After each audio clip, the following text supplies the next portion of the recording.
That's right, early signs show Trump's worst nightmare is coming to fruition. Women are dominating early voting in the 2024 election so far, prompting concern amongst the Trump camp. I'm going to do it whether the women like it or not. I'm going to protect them. And what about those that already voted? Now, we asked people, so among likely voters in our polls in all 3 states that tell us they've already voted, Harris is actually winning the people who tell us they've already voted in all 3 states. I would just say it's about a quarter in Pennsylvania and a third in Michigan and Wisconsin. Not as big a share as we saw in our poll yesterday in Arizona and Nevada, where they have a bigger tradition and a longer tradition of participating prior to Election Day, Dana. A lot to digest there. Thank you so much, David. According to the NBC News tracker of early ballot returns, women are outpacing men in casting ballots nationally and in all 7 battleground states. Of the more than 58 million mail-in and early in-person votes that have been cast nationally, 54% were cast by women,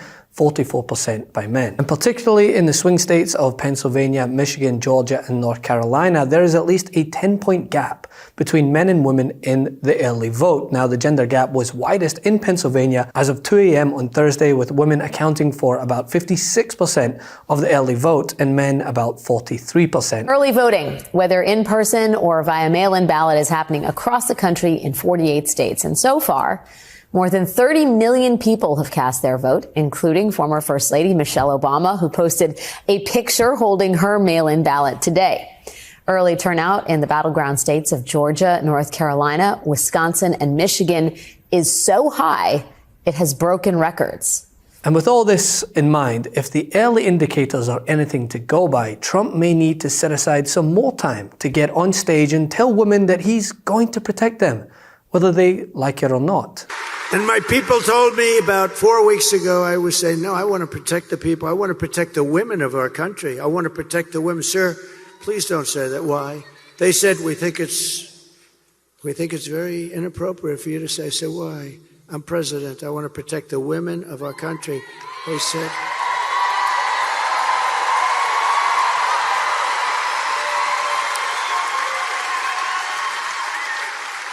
said, sir, I just think it's inappropriate for you to say, pay these guys a lot of money. Can you believe it? I said, well, I'm going to do it whether the women like it or not. I'm going to protect them. I'm going to protect them from migrants coming in. I'm going to protect them from foreign countries that want to hit us with missiles and lots of other things. Why is Donald Trump telling women he will do things whether they like it or not? John, that is grossly inaccurate what you just played. Play the full clip. Play it in its context. He was talking about the tragedy at our southern border that led to the death of Jocelyn Nungare. Jocelyn's mother has come out and endorsed Donald Trump because she fully believes that if Donald Trump was president, her daughter would be alive. And so what he was talking about was, I'm going to protect women. I'm going to protect children. And then he was just telling a joke. Really, he was telling a joke about how some of the staff said, no, don't say you would protect women, because they would take it out of context. Obviously, what CNN is doing right now, taking it out of context. No. You're actually, you have the exact right context. You have the exact right context here, Congressman. Especially violent, illegal alien criminals who have raped and who have murdered women in the United States. Congressman, you just explained the exact right context was Donald Trump's story was telling people how people close to him, okay, his advisors were telling him not to use that type of language, to say, I'm going to be your protector.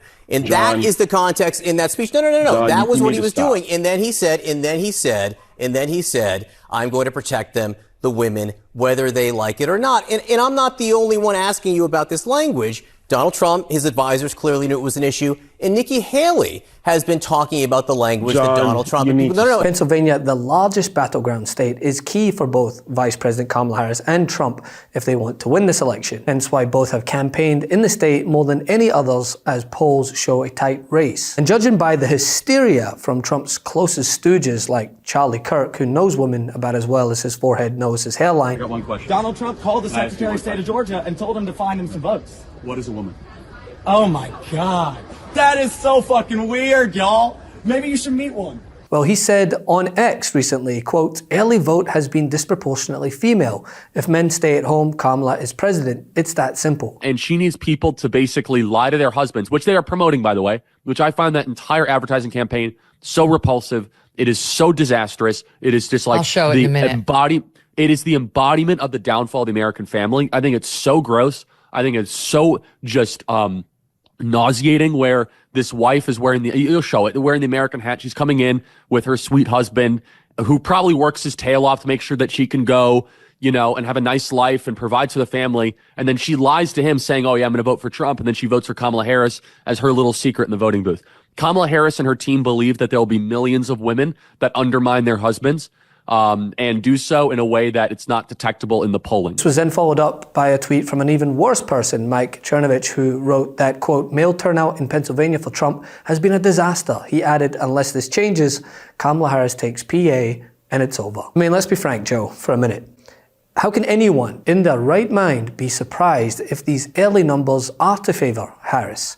Are we living in an alternate universe where someone who's been found liable of sexual assault said women should be punished for seeking an abortion and claims that he'll protect them, whether they like it or not, would be favored over the woman who has made defending abortion rights central to her campaign? And remember how we got here. Donald Trump hand-selected 3 members of the United States Supreme Court with the intention that they would undo the protections of Roe v. Wade, and they did as he intended. And now in America, 1 in 3 women lives in a state with a Trump abortion ban, many with no exceptions, even for rape and incest, which is immoral.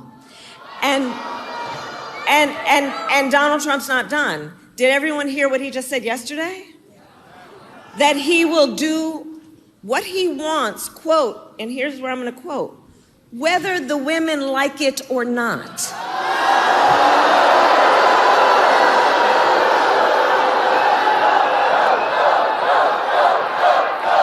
And we must vote because this is the thing. You know, there's a saying that you got to listen to people when they tell you who you are, who they are.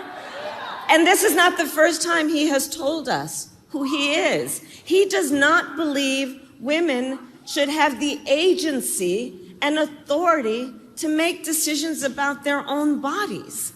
This is the same man who said women should be punished for their choices.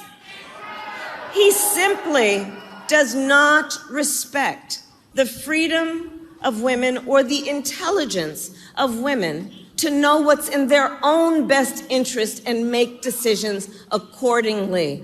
But we trust women. We trust women.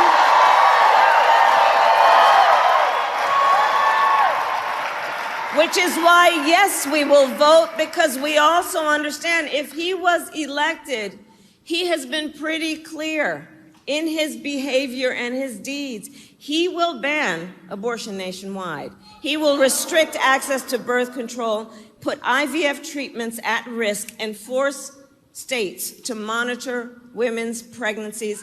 And you don't have to take my word for it. Just Google Project 2025. An issue that has become an election liability for Republicans. It's time for Trump to reap what he rode. Is that Harris, simply put, is more popular than Donald Trump. Her net favorable rating is higher than Trump. She's at -2. Trump's at -7. I went all the way back since 1956 and looked at the polls. Does the more popular candidate usually win? The answer is absolutely yes. 16 times the more popular candidate has won. Only 1 time the less popular candidate has won. I will note that was Donald Trump back in 2016. But of course, remember, Hillary Clinton was quite unpopular herself. But the bottom line is this. Kamala Harris has been consistently more popular in the polls than Donald Trump is. She's consistently had a higher net favorable rating than Donald Trump. And normally, usually, the candidate who's more popular goes on to win on election day. Love this video? Make sure you stay up to date on the latest breaking news and all things Meidas by signing up to the MeidasTouch newsletter at MeidasTouch.com/newsletter.